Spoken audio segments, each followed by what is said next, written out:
are Pokemon. Whether you like it or hate it, it's been around for many years since 1996, and is still permanent money for Nintendo, aka Game Freak. Out of all them, I've compiled a list of my 10 favourite Pokemon. Now, here's some rules. Number 1, there are no starter Pokemon. Number 2, no legendaries. There's only one exception to that, and that'll be number 10. And I don't even deem him as legendary, but we'll get to that when we cover it. So, without any further delay, let's start top 10 favourite Pokemon.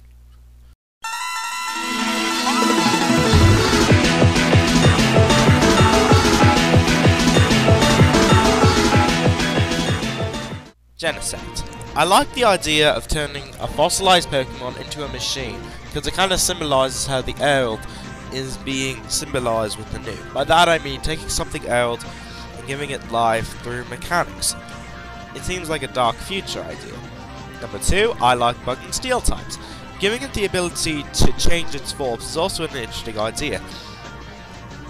N was stupid to cancel the project, because I'd rather see him with this thing than see him with a Clink-Clank. Really, what was the point? However, here's one of the major problems with it.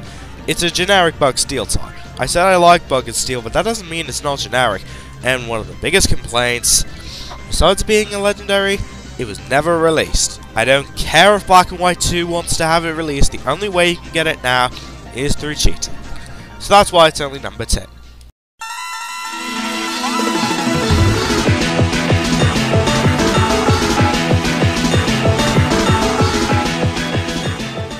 Let's go all the way back to 1996. Now, I like cats, and what's a good cat Pokemon? Persian! First off, if I couldn't say this enough, I love cat Pokemon, they're just so cute! Oh god, shoot me! Anyway, yes, Persian has a cute design. I mean, Meowth's cuter, but, hey, it's like puppy love. It has a good move pool. I've used this thing a ton in Pokemon Yellow. It has decent stats. I mean, it's not the best Pokemon, but then again, this was back then before tiers came into production. And another reason I like Persian is because of Giovanni's Persian. He was always really cool to look at. And besides, Giovanni was one of my fave villains from the anime, so Persian being there was just cool. And also, he was a very funny rival to Meowth, because Meowth was jealous that Persian was Giovanni's main cat, and it was pretty fun to look at him. Plus, it kind of reminds me a bit of Dr. Claw's cat. So Persian's here because of these reasons, but unfortunately its stats and, well, it's not as useful as other Pokemon. I'd label it as useful as Rattata. However, keep in mind this is the first main Pokemon on the list. The last one was a legendary. So Persian's at number 9 for these reasons.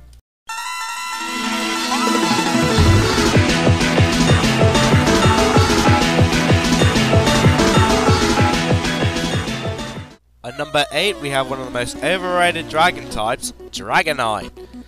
Now, I don't hate Dragonite completely. I mean, he's on this list for a reason for people. One of the reasons Dragonite is so cool in my opinion is Drake's Dragonite. He showed that he was basically by taking out most of Ash's party in the second part of the Orange League Championship. He has a good move pool. He looks pretty beastly. I mean, hell, he even has a friggin' song dedicated to him. However, like Super Mario 64, after evolving him, I began to lose interest in training him after seeing better dragon types such as Kingdra, and even later on in the generation, because I got my Dragonite Gen 4. However, another thing I don't like about Dragonite is that, well, how do I put this nicely? The level gap is ridiculous. Level 55 just to get a Dragonite. Out of all the moves that it could be learned. I mean, honestly, if you want a good moveset, just cheat your game, honestly, if you really want to give a crap Pokemon like this. Dragonite's still cool, but he's not really my favourite. There are better dragon types out there, but in terms of this list, he's one of my favourites. I know it's confusing, but it's a little hard to explain with Dragonite. He's overrated, but he's also likeable in my opinion. It's kind of confusing. Let's just go to the next number before I get a hyper beam up my arse.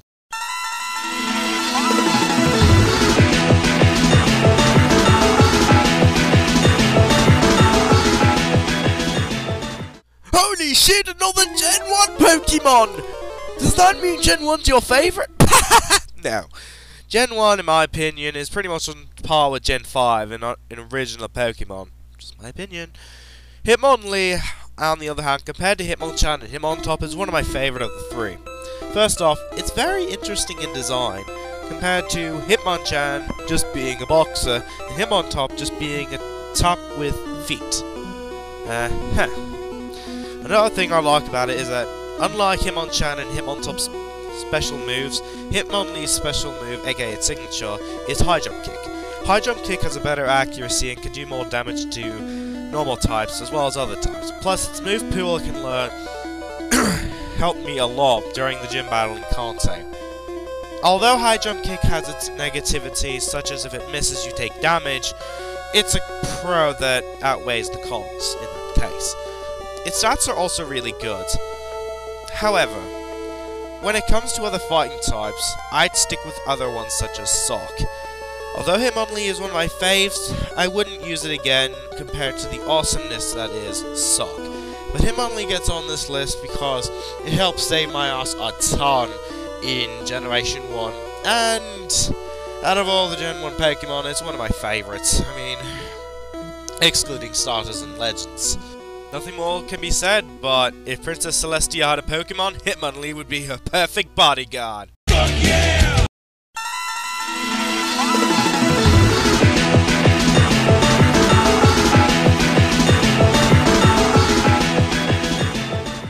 Oh, another Gen 5 Pokemon. Now, I'm a big fan of puppies, and what did we get in Gen 5? The Stoutland line. But, to be general, Stoutland's my favourite. It has decent stats. For a Pokemon you can encounter in Route 1 as a Lillipup, it's good. I mean, it's better than using something like, I don't know, Samurott or Superior. Yeah, I noticed I didn't make an Emperor reference there. It has a good move pool. It can learn from a lot of different types. It's a very cute design. Lillipup is as cute as a button.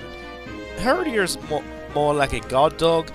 I said guard, but you get the idea. And Stoutland, well, he's not really cute, but he is... well, all I can really say is that he's cute like a puppy. He's a good fighter in Gen 5. I used him a lot during the battles against the gym leaders. Unfortunately, when you get to the Elite Four and have to fight the fighting gym leader, that's where it gets a little rough, because he's a normal type. Also, its speed and defense aren't as useful as other Pokemon introduced. I mean, it's good to have, but I'd rather use other normal Pokemon from previous gens than use Stoutland, but Stoutland's still awesome. That's why he's number 6.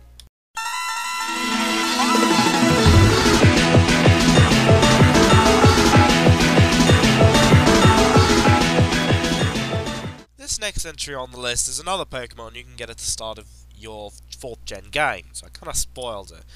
Now, when it comes to flying types, they're usually generic. Some of them are used by players to fly to certain cities, and they don't really have the best stats when compared to other types. But one of my second favorite flying type is Staraptor.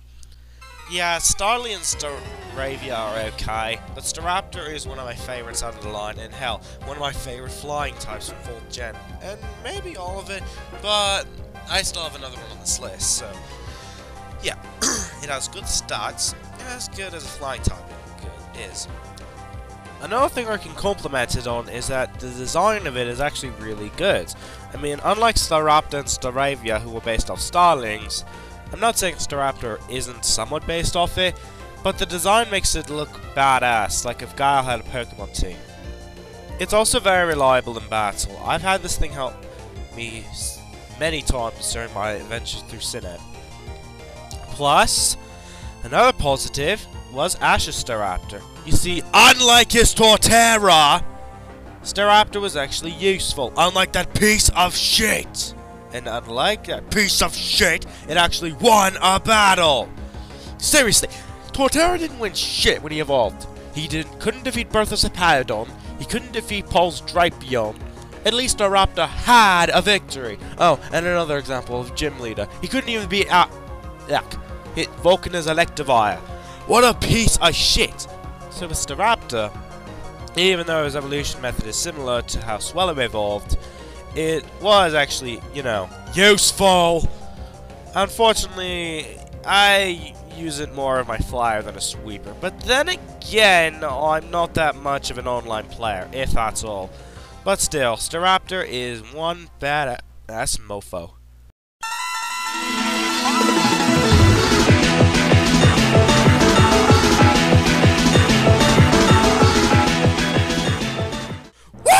Now this is a good fighting type for Gen 5. Sock is beastly! Screw throw! Screw throw! Woo! No, I'm just kidding. Sock, though, is an awesome fighting type. He's one of my favorites overall. Even better than Hitmonlee.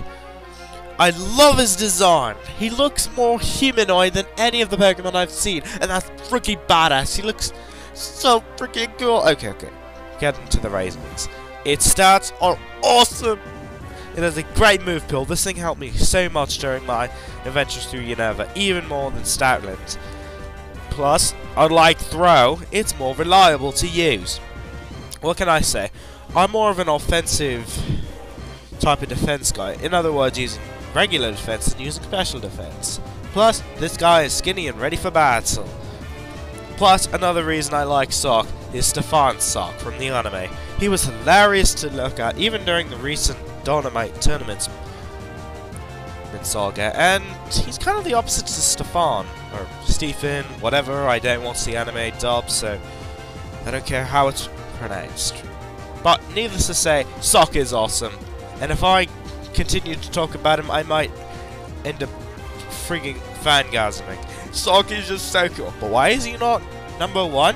Because there are 3 others that are good. But oh my god, this guy is the best freaking Pokemon from Gen 5 in my opinion. What?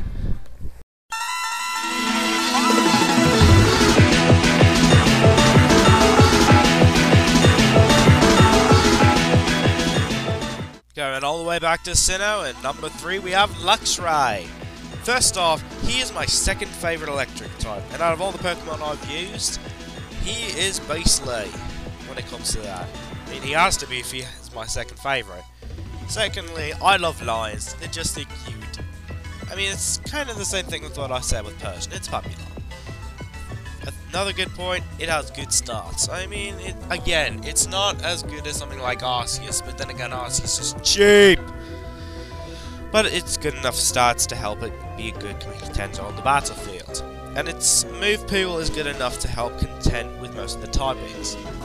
Hell, it's more useful than any Pokemon that comes from the electric line. Shinx is cute, Luxio is okay, but Luxray is my favourite out of the trilogy. Yeah, surprising how that works, doesn't it? But when I got myself a Luxray and used it, it was so much rewarding. Plus, it's better than using it than that overrated Squirrel. So, what could top it? Let's find out.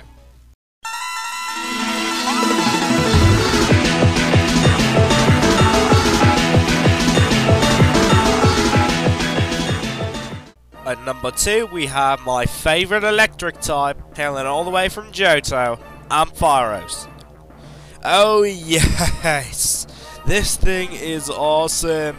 First off, it's freaking electric type. Oh my god, this thing is so cool. Second of all, it's cute. I mean, it's a shape, and it's not all I can really say about its design. It's so friggin' useful in battle. For example, you can use Power Gem from it. That's pretty good, and it also has a lot of other good moves that it can learn. It also has some very awesome stats, though there are a couple weaknesses, but then again, no Pokemon is perfect. And, well, what else can really be said? This thing is so freaking cool!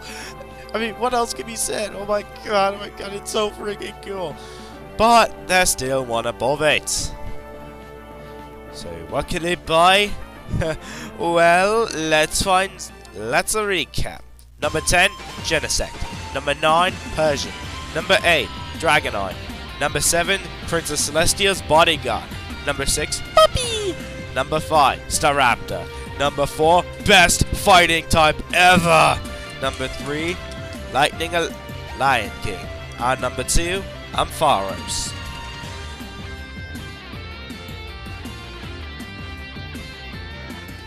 And number 1 is Togekiss! Wow! Togekiss! Oh lordy! Togekiss is awesome! She is beastly! She has awesome stats! Trust me, I've used her a ton during my Unova and Sinnoh adventures. I used her to defeat Alder in Gen 5. She has a good move pool ranging from attacks such as Air Slash to Aura Sphere. It's so adorable, it's like you want to give a hug to it, it's just so cute.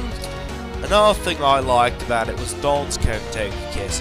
She was motherly, and she kind of filled the motherly role for the Pokemon, and I thought that was really cute. She's also a very nice Pokemon, but she can also be very powerful. Plus, that scene in the final episode of the Diamond and Pearl anime, even though I hated it, it was a very touching scene in terms of Pokemon. And if something like that could touch my heart, especially with the 4 years of filler, then it's obviously doing its job.